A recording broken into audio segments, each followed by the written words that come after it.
혼줄 아니고요. 돈줄 내러 왔습니다. 오늘의 돈줄 리포트 바로 보겠습니다. 첫 번째 리포트부터 함께 만나보시죠. 신한금융투자에서는 또 한 번의 최대 실적을 경신할 기업 알아보겠고요. 다음으로는 하나금융투자에서 다음 BTS 누가 될지에 대해서 이야기 나눠보겠습니다. 대신증권에서는 눈높이 하향 조정된 제목 리포트도 함께 만나보시죠. 먼저 첫 번째 기업은 HFR입니다. 현재 주가 상황은 4%대 상승하면서 32,050원에 거래되고 있습니다. 3분기 실적이 시장 예상치에 부합할 걸로 보입니다. 지난 2분기에 이어서 또 한 번 최대 실적 경신이 유력하다는 말인데요. 작년 11월에 확보한 대규모 수주가 계획대로 3분기까지 마무리될 예정입니다. 북미 5G 투자 흐름 등을 감안하면 기존 고객사의 공급 규모는 내년에 더 증가할 가능성이 높습니다. 여기에 추가 해외 고객사 확보를 위한 논의가 지속되고 있어서 업종 내 뚜렷한 업황 반등 시그널이 확인되지 않는 상황이지만 남은 하반기와 23년까지 실적 매력도는 지속될 걸로 부각되고 있습니다. 목표가 함께 보도록 하겠습니다. 48,000원이고요. 투자 의견은 매수 제시합니다. 두 번째 회사 함께 보시죠. 엔터주입니다. JYP 엔터고요. 56,900원에 거래되고 있습니다. 2분기부터 4분기까지 사상 최대 실적이 매번 경신될 것이라는 리포트입니다. 북미 쪽 팬덤이 가장 눈에 띄게 증가하고 있고요. 내년에 하이브와 같이 가장 공격적인 라인업 데뷔도 계획 중입니다. 특히 미국의 경우 이미 오디션도 진행이 되고 있습니다. 트와이스는 전원이 재계약을 했죠. 그리고 스트레이키즈의 재계약까지 위험 요인이 거의 없다는 점에서 JYP를 최선호주로 지속 제시하고 있습니다. 여기서 말하는 스트레이키즈는 최근 컴백에서 무려 237만 장의 선주문을 기록했는데요. BTS 이후 최고의 성과입니다. 이 그룹은 이미 전 앨범이 빌보드 200에서 1위를 기록하고 있고 넥스트 BTS의 길을 가고 있다고 표명을 합니다. 여기에 스트레이키즈 후속 보이그룹도 데뷔할 예정이라서 2023년에도 상당한 아티스트 모멘텀이 지속될 걸로 보이고 있습니다. 투자의견 매수고요. 목표 주가 82,000원 제시합니다. 마지막으로는 롯데제과 보도록 하겠습니다. 0.4% 소폭 상승하면서 124,500원에 거래 중입니다. 3분기는 롯데제과와 롯데푸드 합병 법인 출범 후 첫 분기입니다. 합병 시너지는 크게 세 가지로 구분을 해서 정리를 해봤는데요. 첫째는 가장 즉각적인 실적 개선이 기대되는 빙과 사업부의 합병, 두 번째로는 이외 사업부의 시너지로 인해서 제과는 푸드의 역량을 활용한 신사업, 푸드 쪽은 제과의 해외 법인 채널을 활용한 수출 증가가 기대됩니다.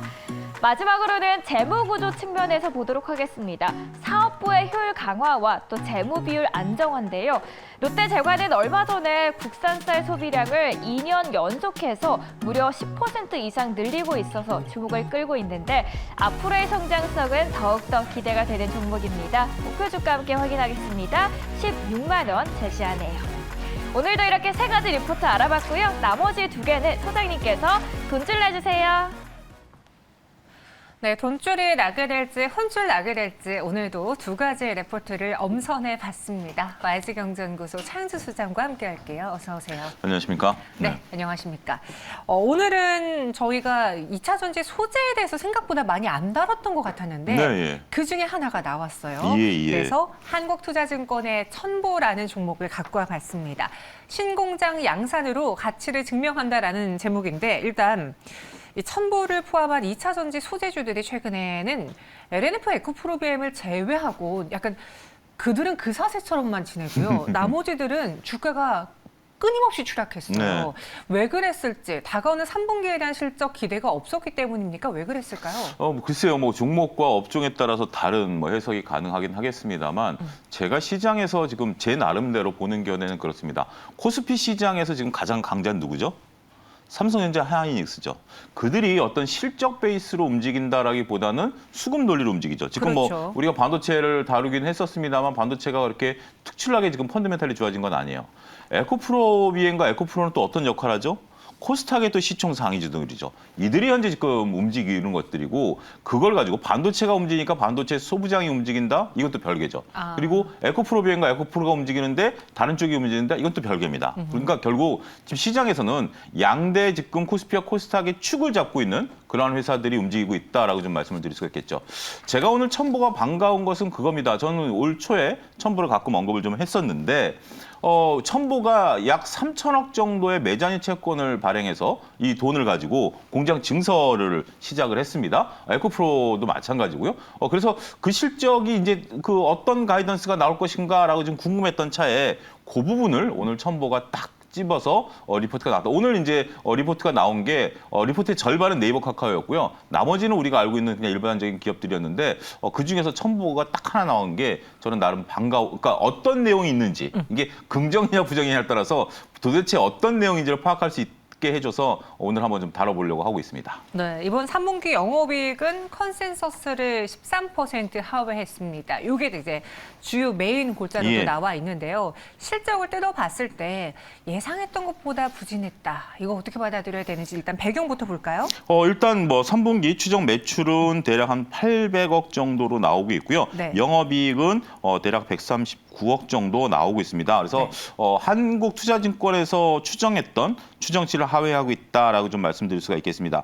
전반적으로 봤을 때 일단은 이 실적이 이렇게 하강한 이유를 보게 된다 보니까 2차전지 소재 원가율이 소폭 상승을 하다 보니까 전반적으로 이익이 좀 줄어들 수밖에 없겠죠. 그리고 역시 LCD가 이제 이쪽은 버려야 될 것 같네요. LCD 공정용 소재 매출이 급감했다라는 거죠. 우리가 이제 LCD 같은 경우는 이미 중국으로 주도권이 넘어갔다라고 보니까 이쪽에 대한 소재는 상당히 이제는 뭐 바랄 거 없고 단지 이제 2차전지 우리가 그 소재에 대한 원가율이 올라갔기 때문에 이건 뭐 주지의 사실인데 이것이 확인이 됐다라고 좀 말씀드릴 수가 있겠습니다.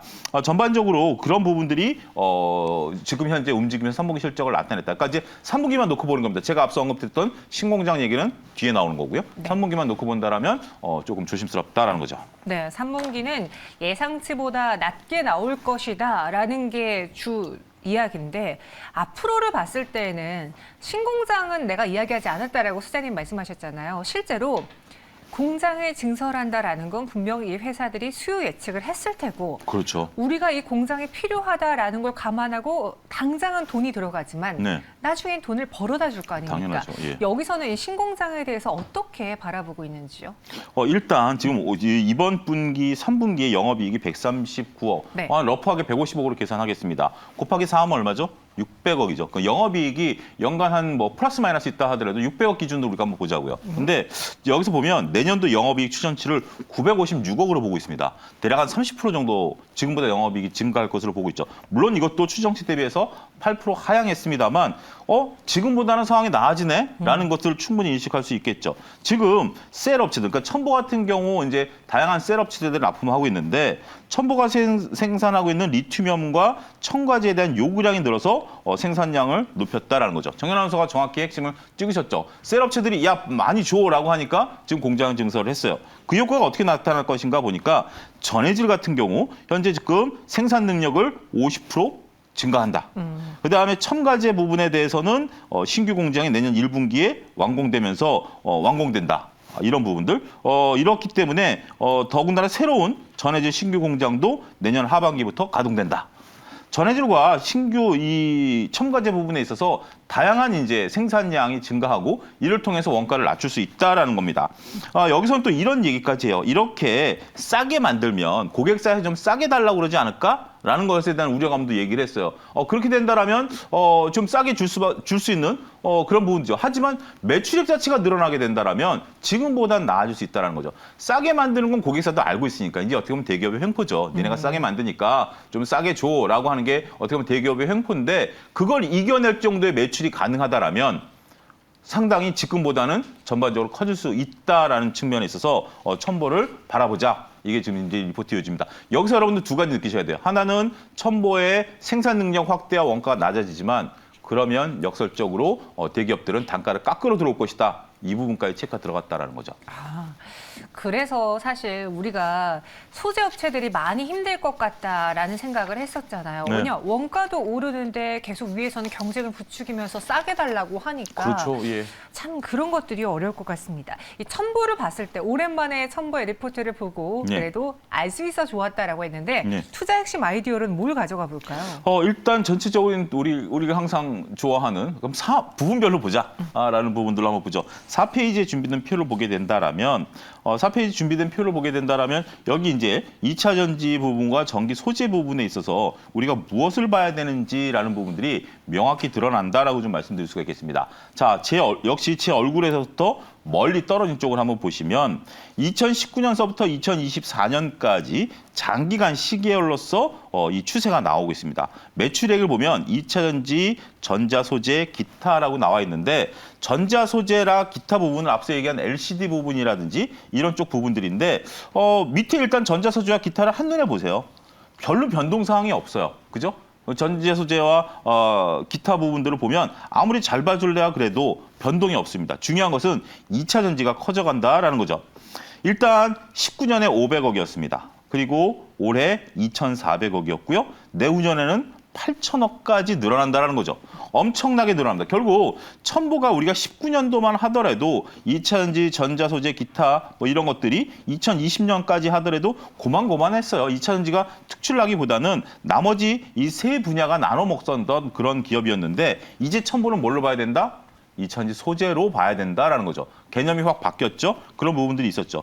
그렇게 된다면 중요한 것은 매출이 늘어나는데 우리가 또 체크해야 될 게 뭐죠? 영업이익률입니다. 영업이익률이 일단 약 20%, 뭐 10%대 후반 유지가 된다라는 거죠. 영업이익률을 보게 된다면 자, 어떠한 소재가 영업이익률을 이렇게 10%대 후반으로 유지될까요?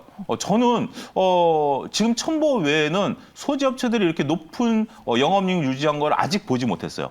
여러분들도 이것을 만약에 이런 어떤 다양한 소재, 반도체 소재가 됐던 2차 전지 소재가 됐던 영업이익률이 10%대 후반 된다라면 지금 뭐 유튜브 보시는 분, 아니 뭐 저희 실시간으로 보시는 분들은 채팅창에 올려주세요. 여러분들이 아는. 그래서 서로 여러분들끼리 공유를 한번 해보세요. 이거 굉장히 높습니다. 소재 업체가 10% 넘는 영업이익률을 나타낸다? 이거는 저는 깜짝 놀랄 일입니다. 그래서 이 부분에 대해서는 자, 여러분 이렇게 생각해 보십시오. 500억 팔았을 때 20% 남는 거랑 8천억 팔았는데 18% 남는 거랑 개념이 어떻죠? 느낌이 확 다르죠.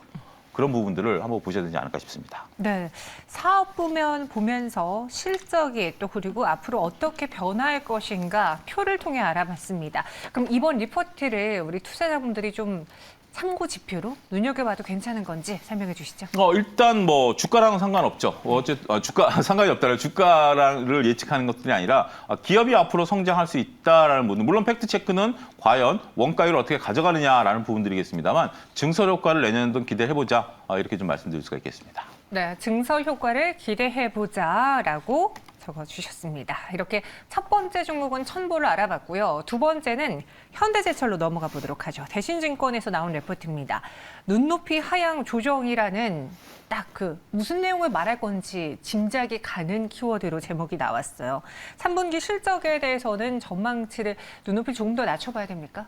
우리가 이제 이번 태풍으로 인해서 포항 지역의 제철소들이 참 안타까운 현상들이 벌어졌죠. 그러면서 이제 포스코가 큰 타격을 받았기 때문에 그때 하루 이틀 정도 반사적으로 현대제철이 올랐던 기억이 있어요. 물론 이제 조그만 중소철강 업체들이 꽤 오랫동안 주가가 올랐습니다만 반사이익을 현대제철이 보는 거 아니야? 물론 이제 아무래도 겹치는 게 많기 때문에 서로 이제 생산하는 거와 이제 디테일이 들어가면 다르지만 투자자들 입장에서 보면 겹치는 게 많은 게 하는 거 아니야? 라고 봤는데 그 부분 팩트 체크가 오늘 들어가 있습니다. 자, 일단 3분기 실적 전망 보게 된다면 매출은 6조 7천억 정도로 증가하지만 자, 매출은 YOY 기준으로 14.7%, 15% 정도 증가했는데 영업이익은 3천억으로 YOY 기준으로 62%가 감소해버립니다.